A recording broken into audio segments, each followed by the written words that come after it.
part 5? Ay, 4. So, ayun na siya. Si Jesus nga. O, diba? Proof na si Jesus. Ball.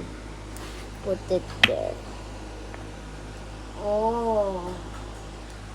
Not working. Yeah. Bye-bye! Wait, buksan muna natin yung ilaw. Tsaka natin patayin. Ay, subscribe to me.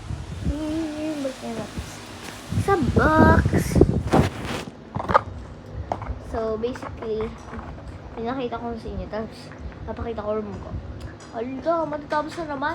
Ba't kasi pag sa YouTube, ang bilis matapos? Like, may tutorial ba kung paano bilisan